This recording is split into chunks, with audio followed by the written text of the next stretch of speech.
Bonsoir mes frères, que la paix du Christ soit avec vous.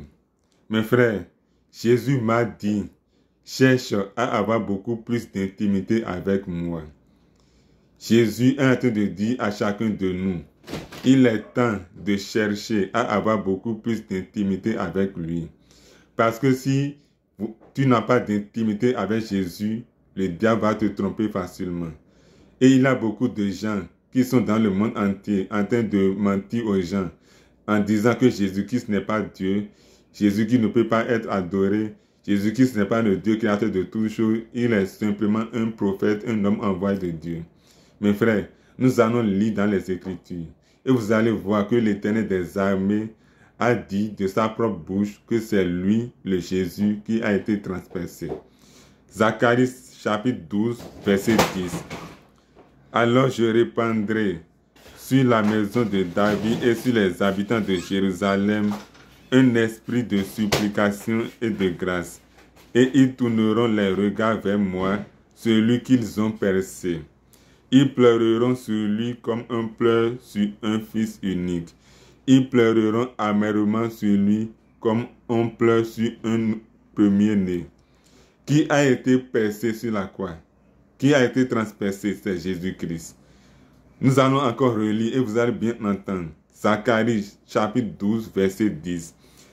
Alors je répandrai sur la maison de David et sur les habitants de Jérusalem un esprit de grâce et de supplication. Et ils tourneront les regards vers moi, celui qu'ils ont percé. C'est Jésus-Christ qui a été percé. L'Éternel des armées est en train de nous dire de sa propre bouche que c'est lui, le Jésus, qui a été percé. C'est-à-dire quoi? C'est lui qui a pris la forme humaine et qui a subi tout ce que Jésus a subi pour nos péchés. Nous allons lire dans Ésaïe 44. Ésaïe 44, verset 6. Ainsi parle l'Éternel, roi d'Israël et son Rédempteur, l'Éternel des armées. Je suis le premier et je suis le dernier, et hors moi, il n'y a point de Dieu.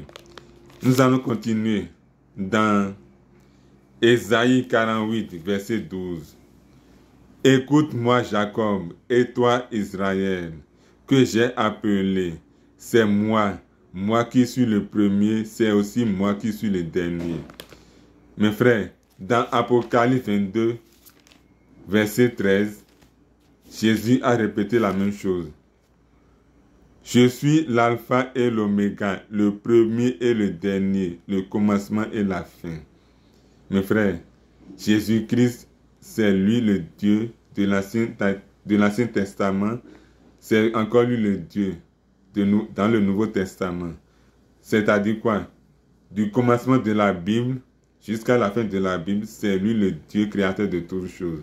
C'est lui le Dieu qui a parlé à Moïse, à Abraham. C'est lui le Dieu qui a créé Adam et Ève. C'est lui le Dieu. C'est lui. Dans Colossiens, nous allons lire dans Colossiens. Colossiens, chapitre 1. Colossiens, chapitre 1, à partir du verset 17. À partir du verset 16 jusqu'à verset 17.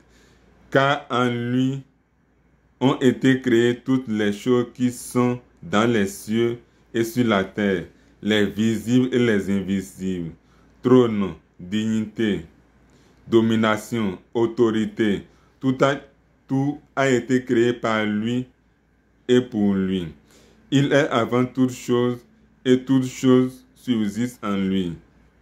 Mes frères, Jésus-Christ, le verset dit que Jésus-Christ a créé toutes choses.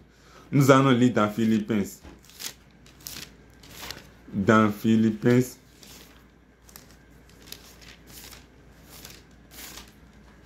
chapitre 2, versets 5 à 8.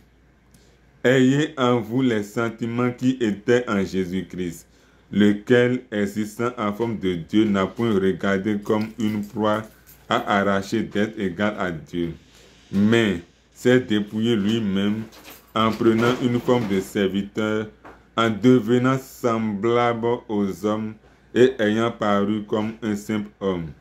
Il s'est humilié lui-même, se rendant obéissant jusqu'à la mort, même jusqu'à la mort de la croix. Mes frères, Jésus-Christ est le Dieu créateur de toutes choses. Ne laissez personne vous tromper. Demandez à Jésus-Christ qui il est. Demandez-lui et il va se révéler à vous. Demandez à Jésus, Jésus, qui es-tu? Je veux te connaître. Il va se révéler. Il n'est pas un Dieu qui se cache, non. Il est un Dieu qui répond quand on l'invoque. Il est un Dieu qui se montre à nous quand on cherche à le voir. Alors cherchez à le voir, cherchez à le voir. Il va se montrer à vous.